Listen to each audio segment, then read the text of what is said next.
Would you? Yeah, I'm looking at it. That's what I'm pulling up right now. Okay, perfect. All right, welcome everybody. We are back again for our weekly live stream, and I have Ned and Kelly Vandiver with me again. And today, last week, we talked with Kelly about her journey going from a really horrible abusive relationship, single momming it with 7 kids, and then finding the love of her life in Ned. And you kind of got that whole story. And now for this week, we're actually going to pick up where we left off. And the topic for this week is marriage maintenance. So what do you do when you find the right person and you know that you're with the right person, or you're pretty sure you're with the right person? How do you learn new ways of navigating the inevitable things that come up in a marriage in a really healthy way, you know, that can sustain marriage for life, so that you can continue to grow and continue to stay deeply emotionally connected in spite of the changes that people go through individually and the stressors that come up in life? So really the goal for the conversation today is to be able to answer some questions like, first, how do I know if I'm with the right person, if that's on your mind? And these guys are going to be speaking from their own experience and just really talking about their relationship as a spotlight for how this can work and how we can know the answers for these things. Also looking at, you know, how do I know if the problems we're experiencing are indicative of deal breakers, where it's like maybe this isn't the right person, or indicative of the type of problem that is just par for the course in a healthy marriage, and we have to learn how to navigate this, and it's a growth opportunity. How do I know if it's a mismatch or not? That's one thing we're going to tackle. We're also going to talk about what are the challenges that Ned and Kelly faced in their relationship in the beginning, and like how that can be a springboard for you guys to think about what is considered normal in the context of a healthy relationship. That, because sometimes people ask the question of like, well, how many problems are we supposed to have? What is the type of challenges that are considered okay to have in a healthy marriage? Because people get a little bit spooked, especially if they've come from a bad relationship in their history. Sometimes it's hard to know what to trust. And sometimes we have really unrealistic expectations of what a happy marriage looks like. And we get really freaked out by problems that are really not a big deal at all. So we want to try to normalize that and talk about how to deal with that stuff properly, and ultimately how to maintain a marriage and to stay together for life in a fulfilling way. So thank you guys for joining and being willing to talk about your personal experiences. I want to start with a question first. When you guys got together, because I think this is so important, how did you guys know that this was the person that you thought this could be a lifelong true partnership? This is the one I want to spend my life with. Well, I'll just start off. But for me, having never been married and being at the age of 40, having been a single parent for that long also, around the age of 25, I actually started to do some, work on myself, because I was dealing with some challenges at work, not feeling like I was making the kind of money that I wanted to make. So I began to dive into, my father actually shared with me a tape series called Lead the Field, a self-development course by Earl Nightingale. Lead the Field by Earl Nightingale. Okay, got it. Yeah, and so I kind of dove into that, and the first tape, this was tapes then, So the first tape was about attitude. And so I learned a lot about myself as I began to go through that process and listen to it early on. And so it became the catalyst for me to start looking at other things outside of that course alone. I got into meditation, NLP, just different things that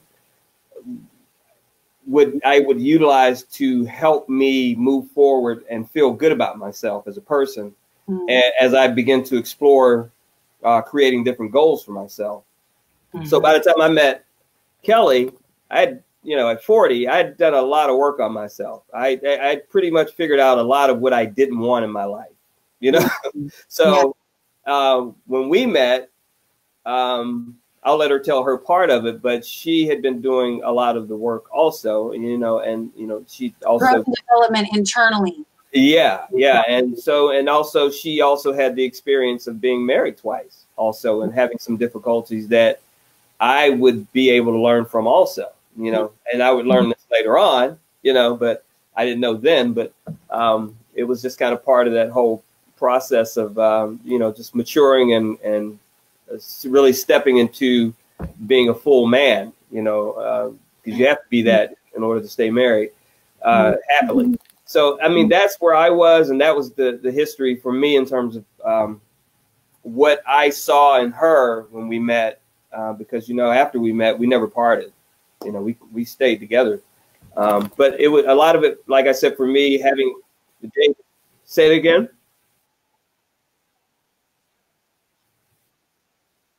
Yeah, yeah. I mean, but that's how we connected, because a lot of the things that we begin to, like, I wasn't meditating at the time, and I learned about meditating at, between the ages of 25 and 26 and 27. And I used to practice it, but I had gotten away from it.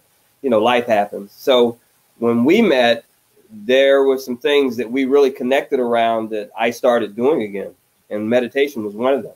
So, I mean, we connected in a lot of spiritual ways that I wasn't able to identify with in terms of, like, other people that I'd met. So yeah, there was a kindred spirit there, and we really connected from a place where we served each other in a way that there were some gaps that we both had that we were filling for one another, big time. So it was really strong. It was strong. Yeah. Awesome. Yeah. He's the yin. He's the yang to my yin. Well, so you felt like she had qualities that you aspired to? Is that what you mean when you say gaps we filled for each other? What do you mean by that? Well, there are only things that you can learn when you're in a relationship about yourself. That people mirror for you in terms of areas that you need to grow. And I've been by myself, single for many years without actually, being in a committed relationship. So, I mean, I never had, this relationship with my wife is the longest relationship I've ever been in. Okay. And prior to that, I mean, a year and a half, something like that. So like I said, as I was developing and maturing as a person myself and learning about myself and, going through different situations, in dating, it became very clear to me that there were some things about being in a relationship that I didn't want to have to experience. I didn't want to deal with. So that's why I'm saying I knew what I didn't want. Yeah. I was getting huge clarity around what would make me happy, how I would be happy, how I could make someone happy in a relationship, and so that's what I mean by that, Oh, okay. Gotcha. All right. Awesome. What about you, Kelly? How did you know? So how did I know? I just thought that he just gets me, and I think I shared last week that I've always been really oriented towards love and marriage and relationship. And I've always, I was always in search of deep connection, and then when I found it in another person, Ned, he understood me in ways and validated me in ways that I had never experienced before. Not with my own family, not with a man, not with anyone. And so he got me, and he made me feel understood and felt. He made me feel felt. Yeah. So it was this that's important. Yeah, connection there. And he's just, he's a coach, right? So like, he's awesome. Yeah. And he just listens. He really listens, and he wants to understand in a deep way. And that's really rare. You just don't find that in most people, and let alone a man. And he was just he's very curious about me from the very beginning. And like he shared, we both have been, spirit junkies and like, on the self-development path, like for a really long time. That's been oriented as people. So we matched up in that way as well. And we just have amazing, you know, sexual chemistry. Okay. That is always a great thing. And so I'll keep it PG-13 like y'all asked me to. But there's just a really true connection that I had never felt before. And so, you know, for me, I just was like, oh, he's awesome. So Yeah. when did I know? Really early on, like probably in the first just month of getting to know each other, we both, you know, once we met, we never separated. We just really like to be around each other. Yeah. Yeah, that's awesome. You just knew. It sounds like from what I'm hearing you guys say, it's like this combination between you were on a similar path, so you have very similar life dreams, right? You had a similar sensibility about how people can be a mirror for each other. Yeah. And how you were describing Ned really holding that mirror up for each other because you become more self-aware in the context of a relationship. Yes. Yeah. Exactly. And then Kelly, you're highlighting the importance of emotional connection, of feeling like somebody is tuned, they are attuned to me, they understand me, they see me, and I can turn toward them for greater transparency and be fully who I am and embraced at the same time. That's safety, you know, that's like that emotional connection when people say I don't feel safe. That's so important to have.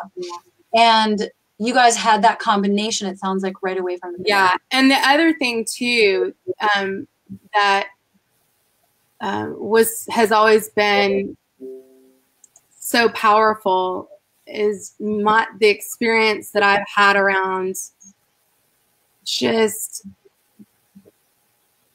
stepping into who I am and stepping into my power because he gave me permission. Because, you know, I'm not going to get emotional.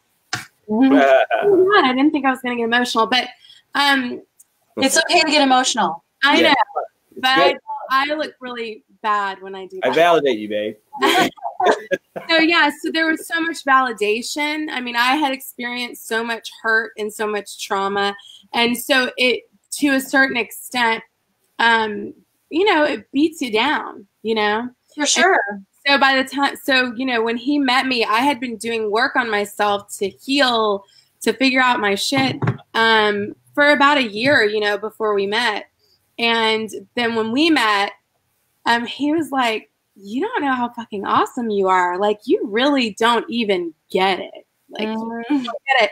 And you don't owe anyone any explanations. You're a grown-ass woman. You know, you don't justify yourself in this world, you know, and you don't justify yourself to anyone, you know, because you don't owe them that, you know. So he's just always empowered me from the very beginning. And he's been very protective of me, and no one has ever been that way for me before, and shown up for me and protected me that way and empowered me that way ever in my life. So that's something that also I'm like, oh, he's my man. You know what I mean? Yes, absolutely. And what is so important, because what you're describing is bringing out the best in each other. Yeah. You have that emotional connection, and you are really, truly interested in each other, and you are really listening to each other, and cheering each other on. You bring out the best in each other, and you can grow in your best light. It's like the flower in the sun, you know? Yeah. That's exactly what it is. And that's how people can know, like, is this person somebody that brings out the best in me? Now, that's not to say that the right person can't trigger us or push our buttons and bring out the worst in us. That too. Because when we have the right person, the stakes feel very, very high. And so then we get scared and we're sensitive, and something gets triggered, and we can get the ugly sides can come out. Those old default programs can come out. So it's not that it's always like, oh, I know I'm with the right person because they 100% of the time bring out the best in me. Yeah. But the general context is that overall, this person, I know they've got my back and they're on my team, you know, and that's a reciprocal, mutual thing. Exactly. And that when things come up, you can get triggered and you can work it through. Yeah. So that's kind of what I wanted to talk about next is like, what does that working through look like? And I want to share this first, just if you can share with your own experiences, and then we'll extrapolate for, our listeners to be able to figure out how they can adapt that in their own relationship. But for you guys, what challenges did you experience? Early on? Yeah, like you knew you were, okay, we're in love. This is awesome. We're right for each other. We want to embark on this journey together. Yeah. All is good, right? Yeah. And then what were the challenges that first cropped up that would have ever had you feeling skeptical or scared or uncertain? I'll put it to you this way. Life happens. Okay. It's just things as you go through life and you bring these two souls together that have very different backgrounds, different experiences. And like you said, you bring, if there are things from your childhood that you haven't dealt with, your partner will trigger those things in you, and they begin to show up oftentimes, because when you respond in that way as a child, oftentimes you're pointing the finger. Okay. But as a responsible person and a mature person, you gain the understanding that that's the only way you're truly going to understand that you have an issue in that area that needs to be addressed. So it's a very healthy thing. Issue. It's your issue. Right, yeah. Exactly. Yeah. So for us, early on, one of the things that we probably dealt with was, I was a single parent of one child. My wife had 7. So this was, I can imagine. Yeah, I mean, that was a huge, that was a huge thing for me. And blended family on steroids, right? Yeah. So I mean, and I had to really step up and step in and show up in ways that the children's their father, they just weren't doing, and I felt that was my responsibility. And so it became at times daunting, because I wasn't accustomed to having to do so many children, so many different personalities, so much running around. So there were a lot of things that were going on that I became aware of that she was doing, and why I found out why she would be in these states sometimes where she was just like, give me a break, just kind of, just really, get to that place. So, and I understood it. So, so that became a challenge, because for both of us, we really had to find our way through that to figure out how we could also maintain our personal happiness, which is very important also, and have that time to ourselves and be with one another and be happy also, and be just as inclusive with the kids in terms of bringing about that happiness from them also by being around us also. So that was a big challenge in the beginning, so it was huge. I can imagine. Yeah. Logistically and emotionally. Yeah. There was a lot going on. So, and it's very easy to, get into these places where, I'm like, what about me? What about me? What about me? What about me? Yeah. It's just like, as a mature person, you have to understand that, this is what you signed up for. This is why you're in it. This is, why you're here. This is not just about you. So, I mean, I had to. It's totally understandable that you would feel that way at times where you might be feeling like you're getting the short end of the stick. Right. So I had to. The output that has exactly. Yeah, it was a lot of energy output. It was a lot of just overall energy. Period. Because when you have that many children, there's a lot going on, at any given time. So I can really only imagine. Really. Yeah, you find yourself kind of stretched out, really, really beyond your limits sometimes. So it like I said, it took some adjusting. Yeah. Great. Well, so did the challenge show up as like a communication? Did you guys have different ideas about co-parenting and that came up? Or was it about how you communicated your feelings with each other? How did that play out? It was how we communicated our feelings about what was going on. That was the challenge. Yeah. Okay. Yeah.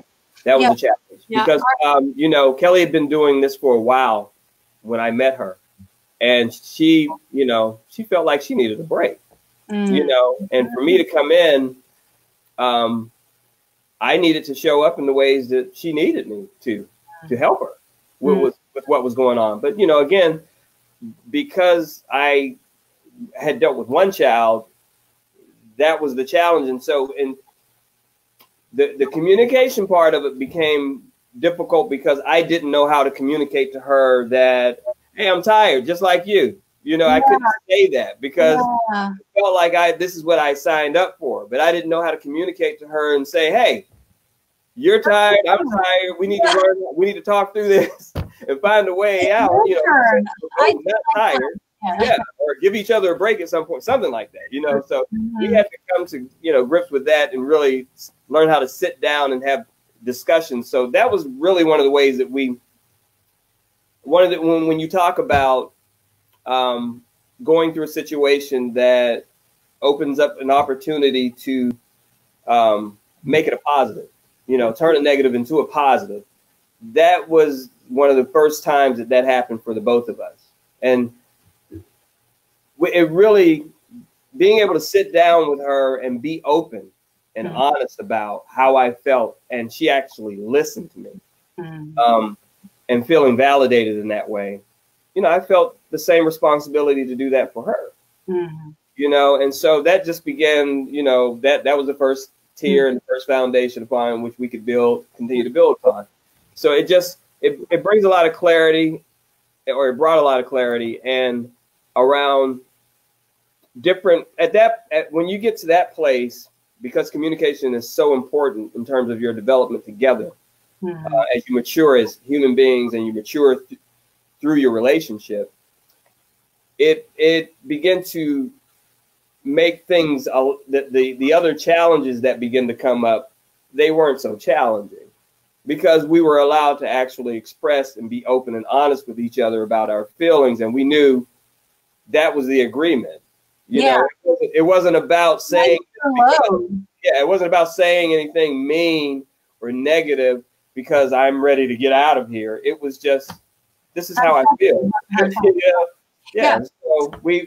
So that would open a discussion so that we could have a really deep discussion about how can we work through this? You know, how can we work this out? You know, two things that I feel like you're highlighting. One is the importance of being able to communicate, to be transparent with each other so that resentments don't build. Exactly. And how to communicate in a way where you're just talking about your feelings in a way that makes, and being truly heard. Yeah. And then the other part that you're highlighting is that when you have that level of transparency and periodic check-ins, your burden is so much lighter. It makes such a huge difference. Handle the hard things in life when you're connected emotionally with each other. You're on the same team. You know you're carrying it together. Just the act of communicating your experience with each other and being heard in and of itself lightens your load. Exactly. Big time. So that's a really important thing that I think is, you know, that I want to get across for people is that if you want to maintain a really healthy marriage, you have to be able to communicate your truth in healthy ways frequently. And you know, I'm not saying like 5 times a day necessarily, but you don't want to stuff it. Yeah. You don't want to do that. Now, if you're stuffing it because you're not sure how to communicate, well, then journal it and then, you know, learn the tools that you need to learn to speak your truth. Yeah. You cannot really procrastinate on that. No. And it's because life does happen and stressors only build. Exactly. It's like you gotta, you know, open the windows and let some fresh air in, or get some. The work is the daily checking in. It's the constant checking in. It's always showing your emotions, right? Like in the moment, and color it all good because you learn from all of it.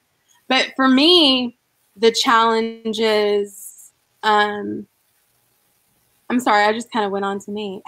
That was perfect transition. I was going to ask you, what about for you? Because the challenges with Ned and I have always been around my own programs and my own challenges and issues, you know, from childhood. And when I get triggered, you know, working through those and my programs are I come from a very high powered man. Okay. I'm his daughter and very successful, very business, and he's got a quick short temper and he's very controlling and he's very great at what he does. But when he gets triggered and mad, and same thing with my mother, they lose it. And so it had to become a choice of mine to really change, you know, to not play that out the way that they had modeled you. And I still, you know, I do the work every day, and I shut my mouth a lot, you know. And one of the other challenges, I think for me, has been that I've been a business owner, like an entrepreneur my whole life, my whole adult life. I've always worked for myself. And Ned has, you know, before we met, he always, you know, had jobs like working for other people and stuff. And so that was a challenge for me and for us, I think. And that's really an area that we have grown in together, you know, because now the work we've been, that's a big time. Yeah.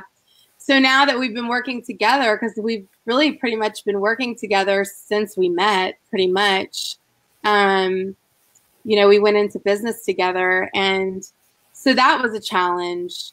But you can overcome them. Mm-hmm. Yeah. You know, what reminds me of is when Terry Real says, spouses or couples, I think he says couples don't have problems. They are problems. Yeah. Right. So what I like about that is it shows that there's always going to be stressors. Yeah. Whether working together, learning how to co-parent together, whether it's navigating the death of a loved one, whether it's whatever it is, there's life happens. Those are not problems. Yeah. The problems are how we respond to them with each other in relation to how do we act those out, or hopefully not act those out, right? Yeah. And that's really the problem. So when the stressors happen, that we're actually really, I mean, you guys had some significant things to work through. It sounds like the way that it came up was really just activating your own challenges internally. For you, Ned, it was learning how to communicate. Yeah. As you were perhaps developing resentment or hurt feelings, but not perhaps feeling like you could, or that you know you signed up for it. Which, by the way, just because you signed up for it doesn't mean you can't be tired. Right. Yeah. You know, like I think about that. I felt that way too when I had kids. Like, but I know I signed up for it, but I still am tired. So yeah. Yeah. It's not a punishment, right? Well, like, you're right. Serves you right for having children. Anyway, I know it took Ned a number of years to get to a place. And look, we do this work, right? Like, we coach other people. We've done this, but it took Ned years to get to a place where he was really being open and talking about everything he was feeling. Yeah. It took a while. And, you know, well, I didn't, again, because I'd been by myself for a really long time, I wasn't accustomed to having to share every part of how I felt. I think as a guy, a lot of times we mistakenly think that you just kind of understand, you know, and so we don't have a discussion, you know, we're not just pouring every detail out to you about everything, but that's what a woman wants to hear. She needs clarity, you know, and so that's what I begin to understand. I'm like, oh, okay, I need to say what's really going on so that she really understands what's going on, and I have to make sure that because this is what I found out with women. I'll be back. They're really they can be very vulnerable. And when you do certain things or you act a certain way, oftentimes it leads them to ask the question about themselves. If they think there's a problem, did I do something wrong? All these things begin to play through their mind. Mm-hmm. So as a husband, as a spouse, boyfriend, whatever it is, I just began to understand how important it was that I communicated with her as openly as I could, as often as I could. So that she wouldn't fill in the blanks. Exactly. Correctly. Yeah. So that's where, so I felt, I began to understand that was my responsibility. Yeah. Like just give her the information and then she doesn't have to misinterpret anything. And exactly. Yeah. So, I mean, so it makes things run a lot smoother, when you do it that way.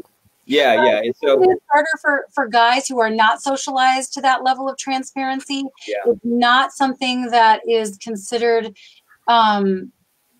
equivalent to an independent, strong identity. Like when we think of the identity of a really independent, strong, sort of self-contained person, we don't imagine that being transparent. And it can feel sort of vulnerable. Like I remember my husband used to say, I would say to him in the beginning of the marriage, well, just tell me that hurt your feelings, because I would find out later. Right. Yeah. I would be like, oh, yeah, I guess I did something wrong. Like I pissed him off and I didn't notice it. And so I would say, just please tell me. Just come to me and just say, hey, I'm sorry, right? Yeah. Or my feelings are hurt, so that I can say I'm sorry.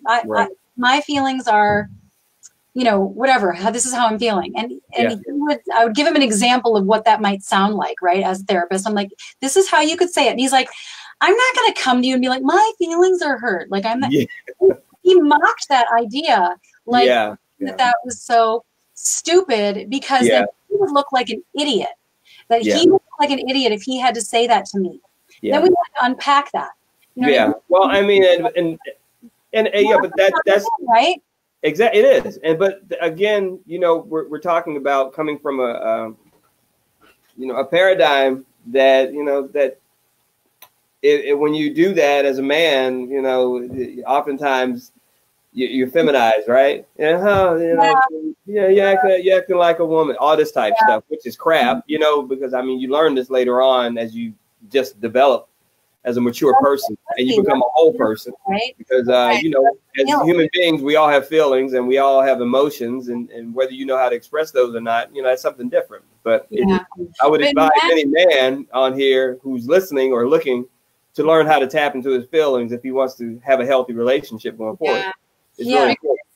Because what will happen to Ned is, and what we've found doing this work together for so long, is that when Ned holds in his feelings and he doesn't say, hey, that hurt my feelings, or hey, I'm not about that shit, or hey, whatever, or hey, I'm really happy, or hey, whatever.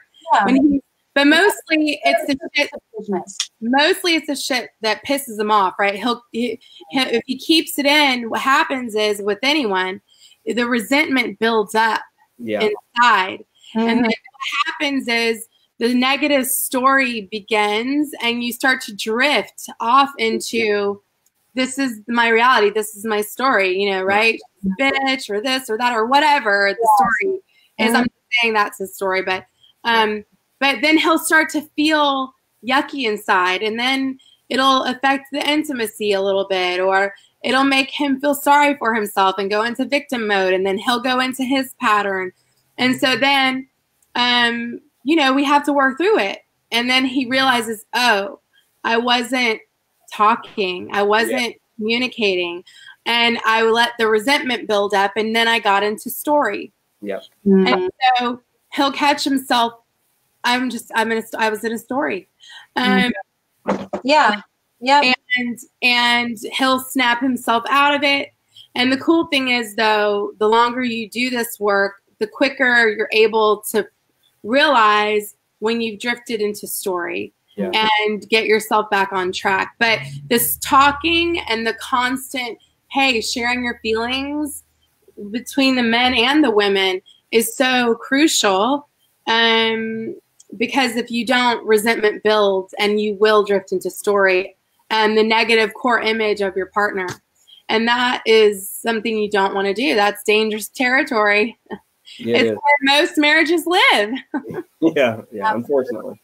Absolutely. And I think that it's such a sign of strength to be able to know your feelings and to communicate them in a healthy, non-blaming way. Really. And to make a request. Like, there's nothing weak about that. No. You know, that is such a stand-up thing to do. It takes courage. It takes self-awareness. It takes strength to go against the grain and be like, hey, I didn't like that. I don't want to do that anymore. Yeah. Speak up. And I don't know why. I think it's really hard for men just as much sometimes as it is for women to be able to do that, because to make a request or to express a feeling feels like having a need, which feels like vulnerable. Exactly. And that, I feel like that's such a big part of the relationship work, taking the gender out of it. Yep. How do we maintain a marriage? In order to answer that question, how do we sustain a healthy, thriving partnership? It really does hinge on that ability to know yourself, have a sense of what you're actually feeling, and to be able to express that. It doesn't mean that you want to be having those feelings. Maybe the interpretation of something that led to those feelings may be incorrect, or maybe you even know it's incorrect.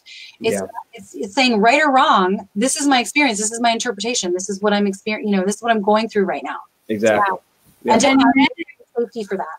You know, poor men, right? Like they, you know, Terry Real talks about it all the time. You know, the having process, right? Having, you know, in patriarchy, the model is, you know, you take a human being and you put a line down the middle of a human being, and these qualities on the left side are the masculine qualities, and these qualities on the right side are the feminine qualities. And if you're a man, you don't have anything to do with these qualities on this right side, okay? Because if you do, that makes you gay, it makes you weird, it makes you weak, right? It makes you, like you said earlier, a pussy, right? All these dumb ass things. Mm-hmm. And so what we're saying is no, like that line, erase that motherfucker, because it will mess you up. You are a human being, guys. Everybody has both. Yes, all have both. And the feelings and being in touch with your feelings and being able to talk about your feelings is something that's crucial if you want a happy and healthy marriage with your wife. Yeah. You have to open up and you have to like let it out, just like she does, if she does. And ladies, if you're not opening up, you've got to open up and let it out and let your husband know what's up with you. Yes. Or else he can't know. And so yeah, the vulnerability, the emotionality, those are male characteristics. Those are human qualities, not feminine qualities. And so it's just so important that you guys begin to learn this and begin to practice it and embody it, really, because you're doing yourself such a disservice thinking that you have to stay quiet or you sound like a naggy woman, right? Like, that's such an old, you know, tale of your fathers and grandfathers. And it's time to wake up to that so that you can really begin to have deep, meaningful connections with your wives, because that's what they want. Exactly. Yes, yes. And this leads me to another question, because as you were talking, I was thinking, I bet a lot of people would want to ask the question, but how much is too much, right? Because, you know, I could just hear some people that I've worked with in the past saying, well, I mean, how productive is that, really, sitting around talking about your feelings all day, right? Like, at a certain point, you just need to solve the problem and move on, right?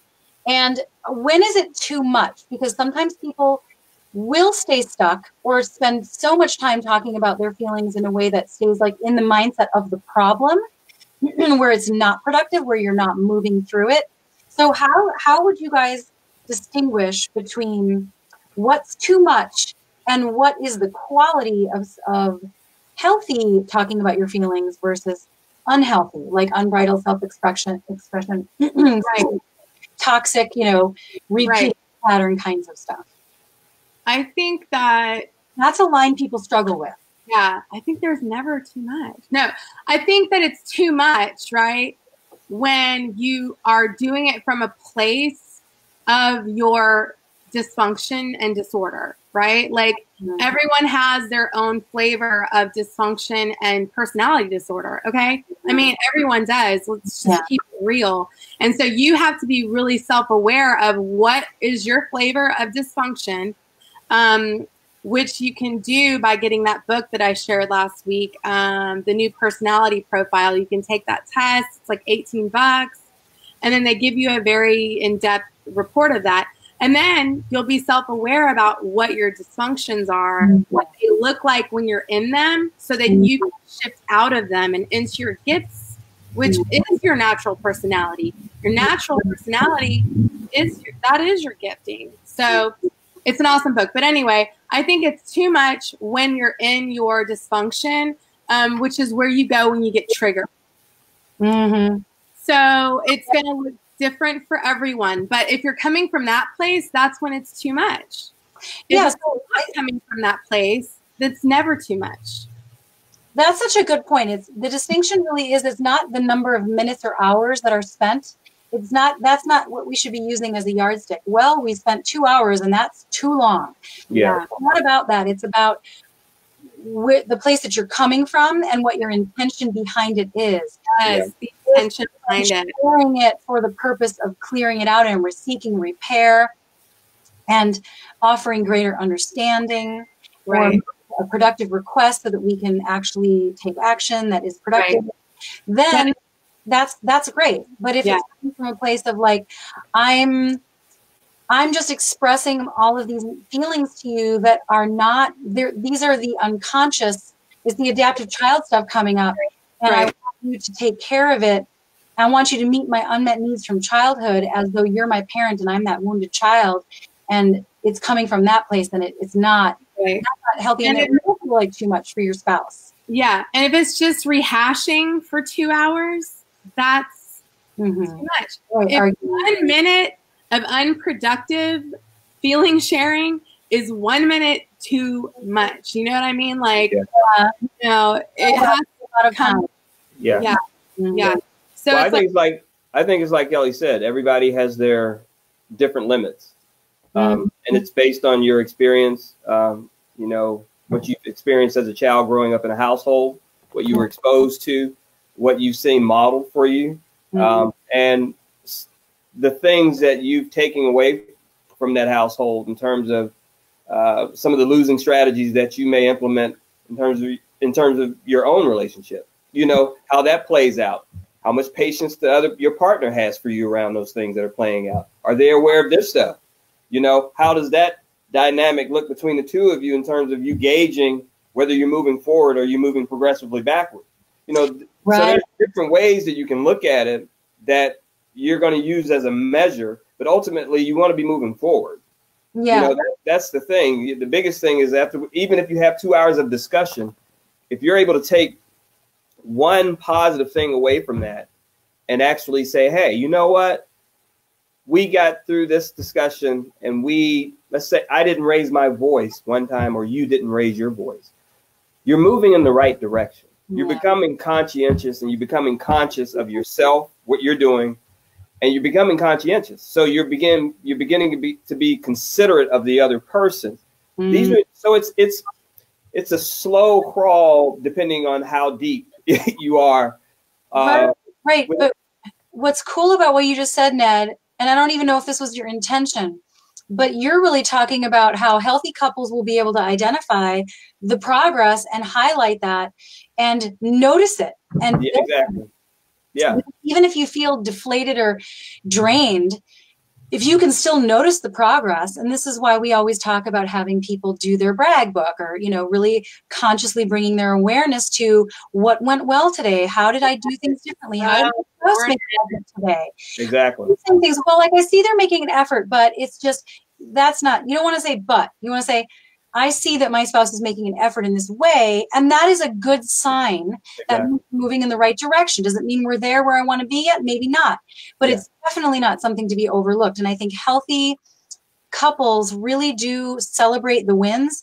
They acknowledge the baby steps, and they really notice, they take time to notice the positive things in their relationship. Yeah. That's so important. Yeah. Yeah. So the idea ultimately, so much. Yeah. So ultimately what you want to do is just begin to build momentum in the right direction. And so as you begin to build momentum, all the other parts of, you know, the dynamic begin to change in terms of if you're in a very negative space and you're coming out of that place and you're moving more into a positive role yourself or within the relationship, you know, the two of you, it begins to snowball in that way.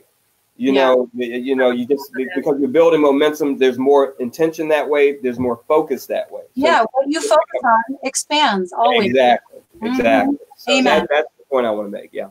And the other thing I want to say is, you know, because marriage is, and Ned has always reminded me of this, like this, and people always like to call it, you know, this is the journey, you know, it's like, okay, but I say marriage is a marathon. It's a long game and it's not a sprint, right? People want these results so fast, and that's not how it works. It takes time and it takes years to embody these things, because you're always on the healing path. And so it's a marathon and it's not a sprint. And then people also have this idea that marriage and romance, right, is this thing that is supposed to be so perfect and everything, and it's just not, it's not true. It doesn't work like that.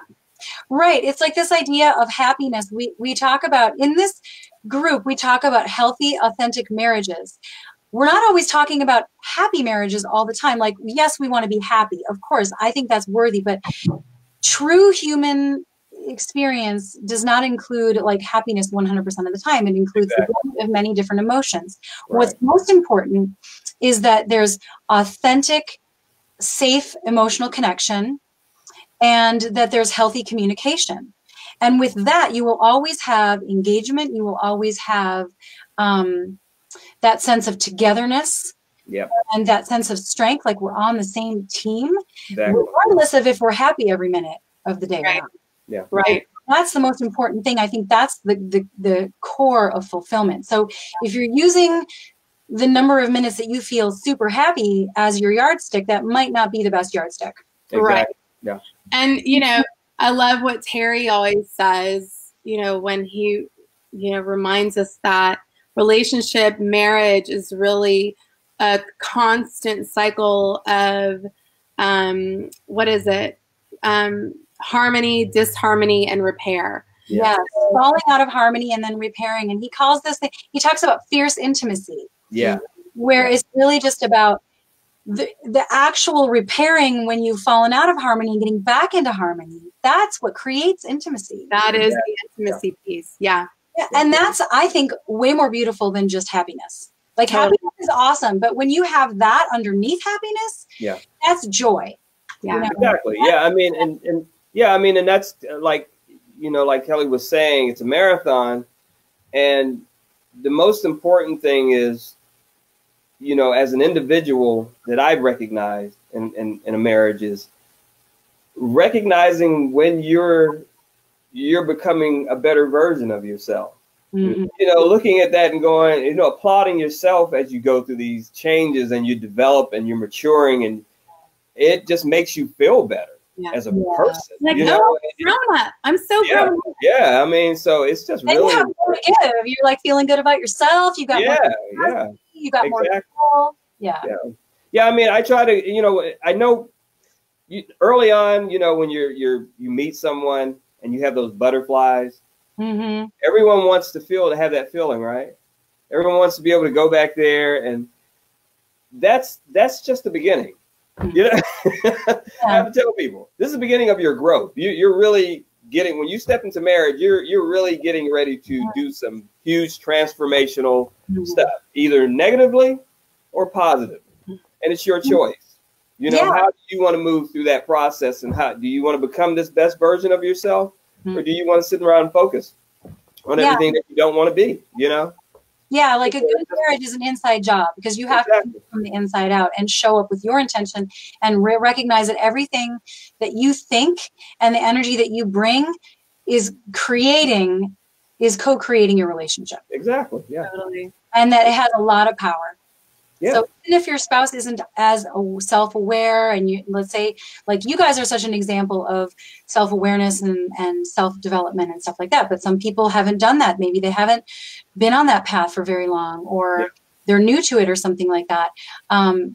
It's still possible. All you have to do is just recognize the power that you have to set your intention now. Exactly. To create that safety in your marriage, talk about stuff honestly. Yeah. Commit to that transparency and to recognize, like you say, Kelly, that it's a marathon. Yeah. And this is spiritual work. And if you're not hip to it, you better start getting hip to it, because it's really the only way to have a fulfilling marriage. Yeah. Yeah. I mean, work if you haven't yet. Yeah. And I just like to remind people, you know, as a human being, you have a choice. You can change, you know, I mean, you can change. You're not a tree. You're not rooted in this one place, you know, and you just have to stay there. You can actually change, and you can start today if you want to, you know. So people really need to wake up to that. You know, your life's not over. You know, just change your focus, change your intention, begin to create what you really want in your life. Exactly. You know? It is really just a choice, ultimately, assuming that you're not with somebody who is abusive.